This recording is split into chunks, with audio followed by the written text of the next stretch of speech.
You are listening to Femme Radio with your host, LP Giobbi, and this week we have Zoe Gitter, who has spent the past 10 years working in the music industry in Los Angeles, New York, and Europe. Having been a signed DJ since she was 18, she's performed around the world for events and brands like EDC, Hard Summer, New York Fashion Week, Saint Laurent, Chanel, Art Basel, Rolling Stone, Neiman Marcus, Playboy, South by Southwest, and many more.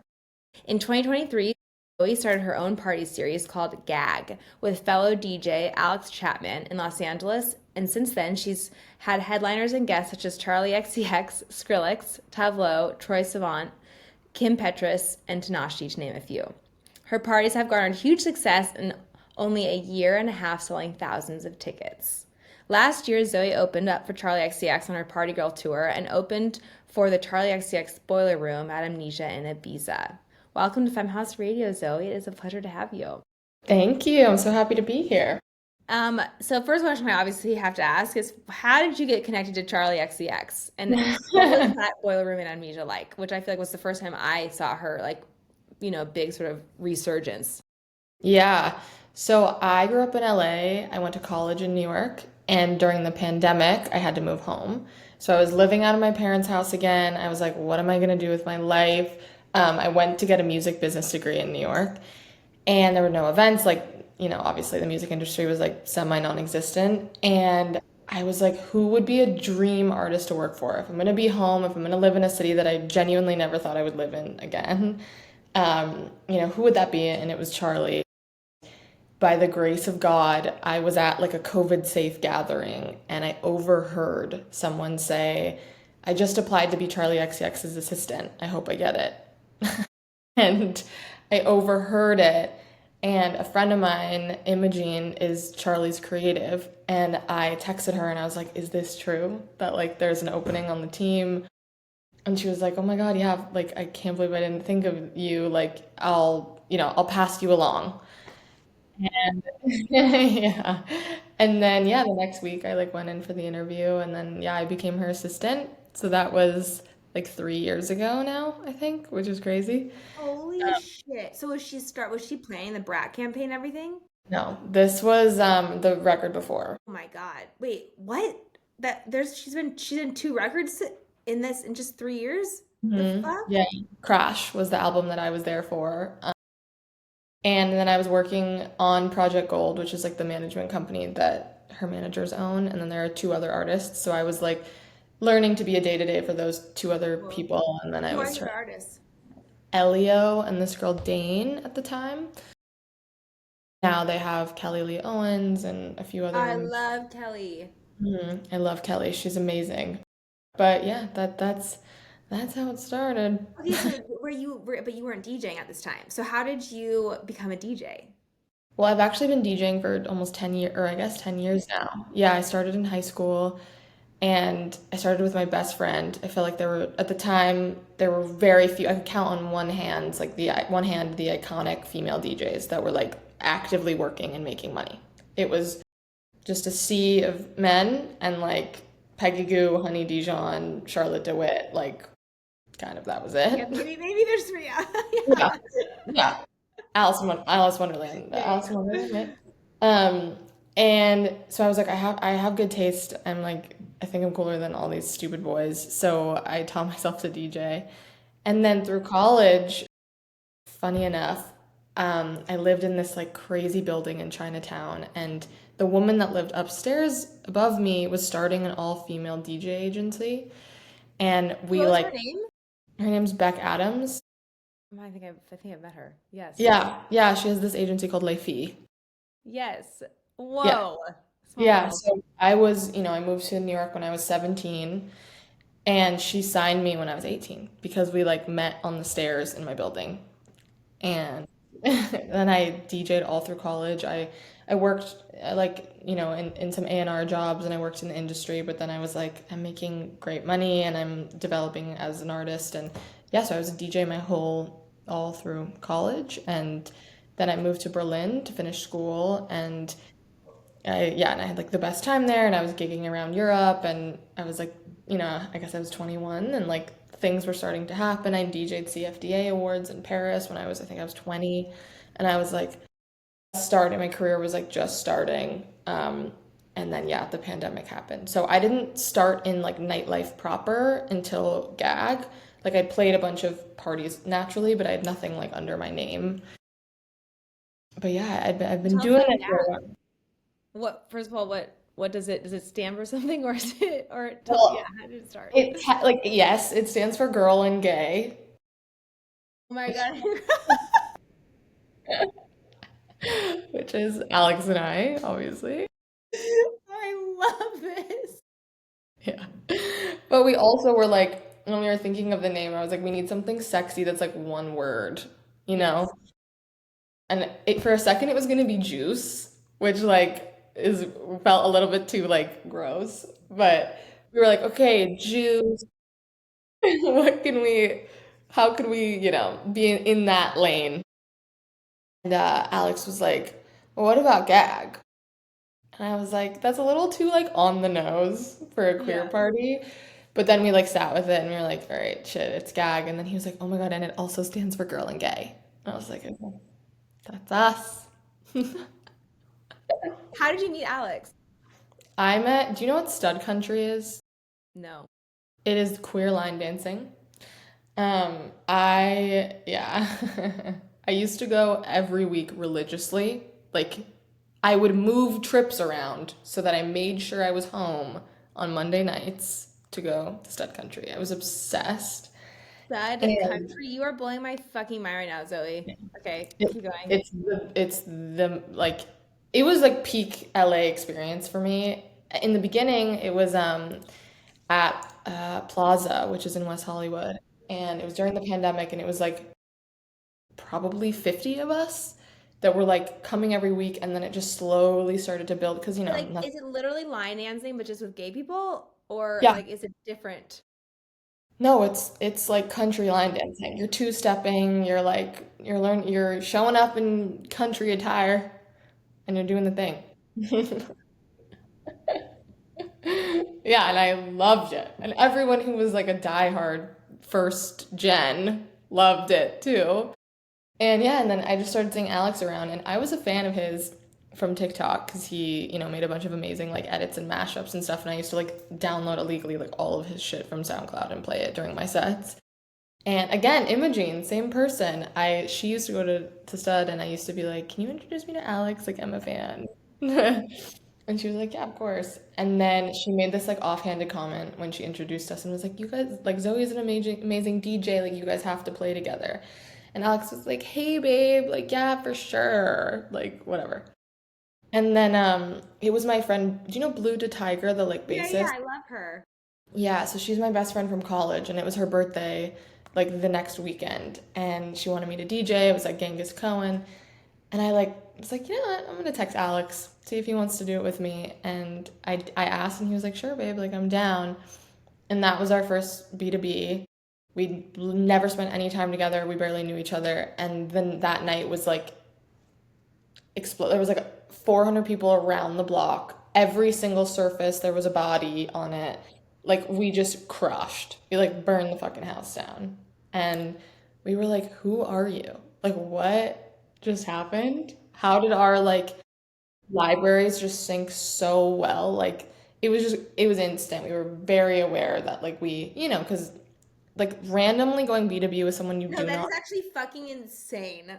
Yeah, it's so hard. Oftentimes, like, I honestly don't love doing that because you're like, it's like you're trying to find Yeah. your No, flow. it's like, it's like fucking for the first time. You're like, who's gonna play Exactly. that?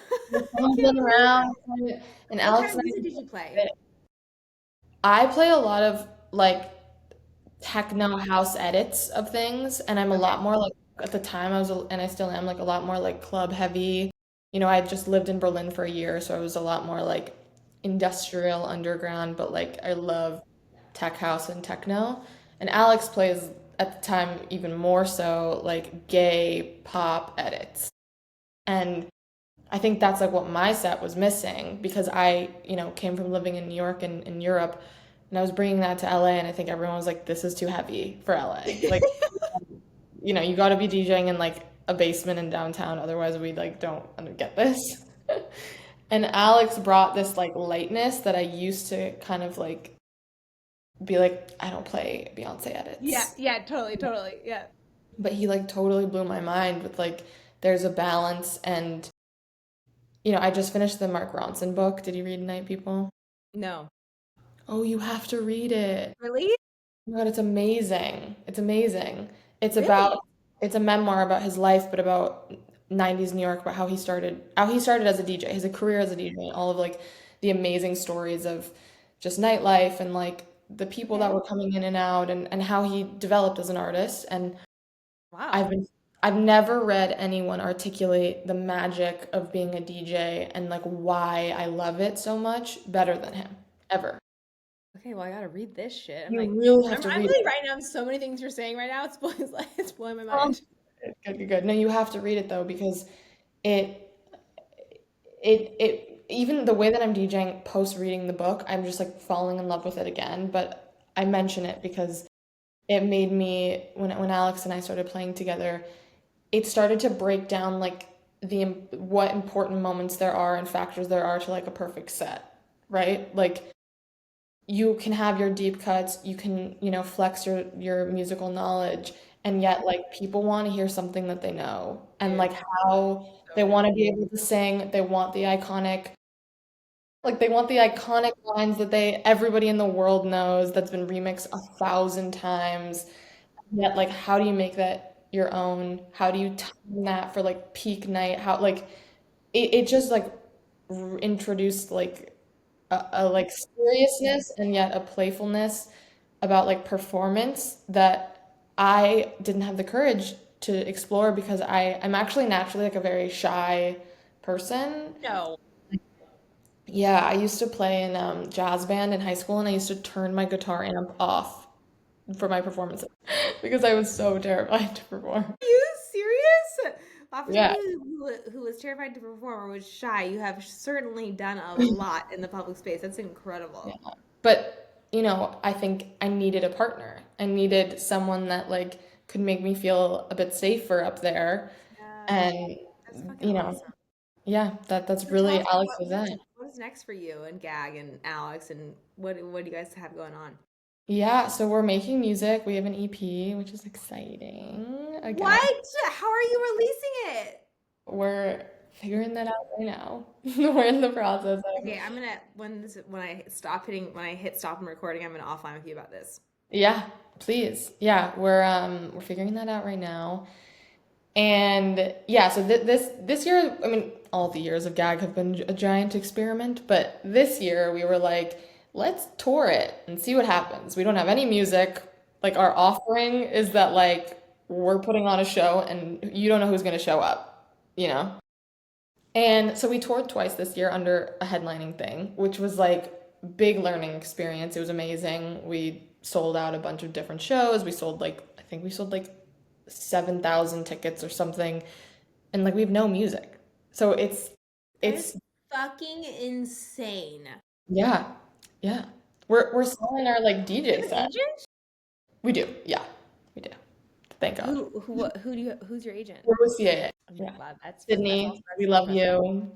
you. Shout her out. She's amazing. She's been with us since day one. And What's her name?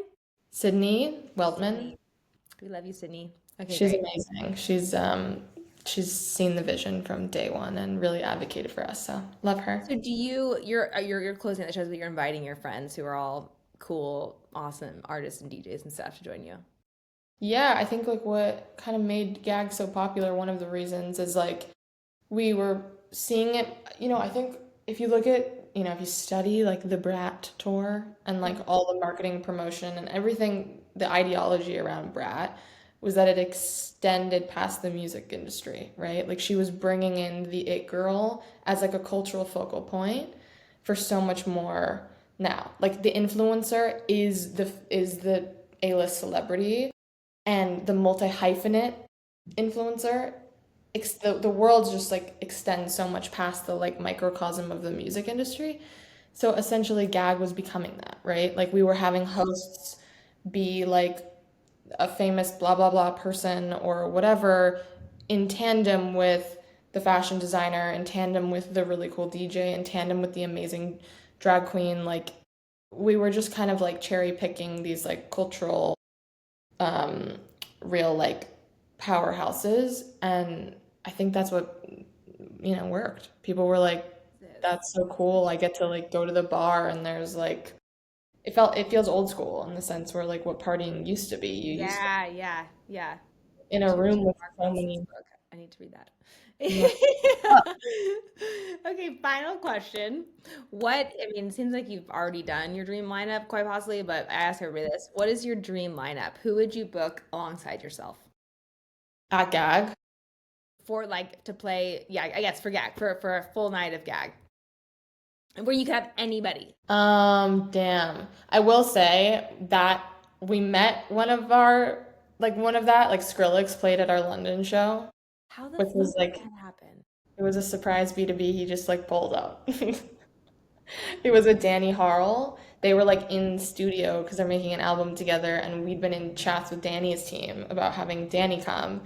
And they wrote to us like, I don't know, a couple days before the show, and they were like, "What if like Sunny and Danny did like a surprise B2B? Would you guys be down?" And we were like, yeah. Let me think about that." Yes. Yeah. And Alex and I cried. We were on stage, and I was watching him, and there were tears coming down. I was like, what have we, where, how I have we? mean, insane that you were even like playing in London. Like that already is insane. No? Like what the fuck? Yeah, I mean, for sure. But anyway, okay, dream lineup. I will say Skrillex again because Because he's that was funny. amazing. Okay, can I just like really Um, quickly share my favorite? Skrillex played my now husband. I just got married this summer, but he oh, started a music festival, Winter Music Festival, and was one of the headliners. And then he came to the after party, and this is when I was like mad respect for him. He waited for everybody to play. Like he didn't like jump in, take anybody's slot. He waited for everybody to play, and then at 4 in the morning, he put down his credit card and he was like, anybody who's left, drinks on me. I'm gonna also pay extra for the staff to stay. Can you please turn off all the lights? And then he DJ'd for 5 hours. And at the very end, there were four people left, me and three of my friends. no, no, I just got chills. Like, No. and he went from like hip hop to drum and bass to like dubstep to like, I mean, he like was just like moving in and out of genres like I've never fucking seen before, like throwing like pop vocals over things, like going super deep underground. Like it was and just like I was just like, this guy is just he's just so fucking cool. Mm-hmm. Yeah. And he uses, I love seeing DJs that really use the equipment as an instrument and like consistently Yeah. expand my consciousness around how to DJ. Like And also, he's all of his, he has on his rider, like he has to have CJs in his dressing room. So he's practicing oh, he's that. practicing until the second he goes on stage. I love that. That guy doesn't need to practice anymore.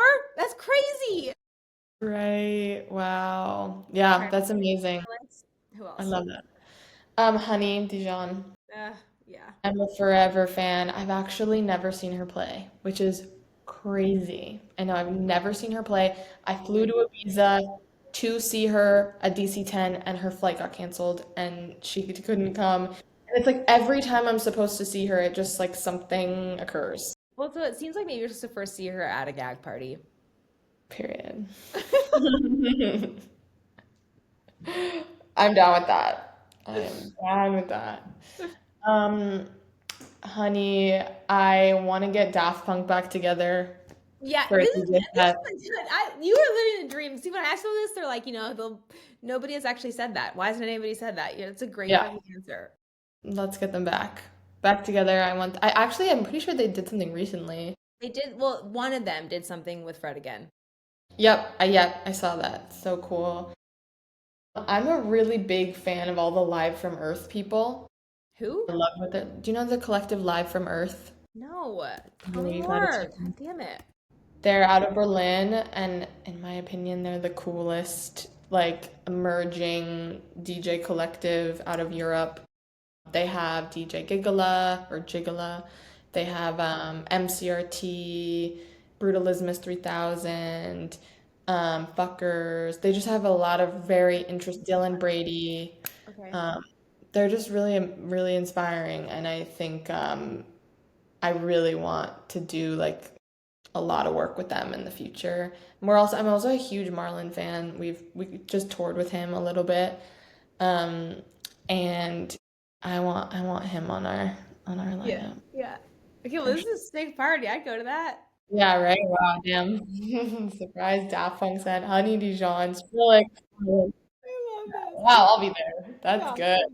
Well, you're headlining, so well. Thank Right, you right, for being right. a guest on Femme House Radio. I love what you're doing. I love gag. I think I'm dying to go to a party now. Yeah. Yeah, keep doing it. Keep being you. Well, if I can catch you, it sounds like you're never in one place for more than a Well, day. maybe are the stars will align on this at some point.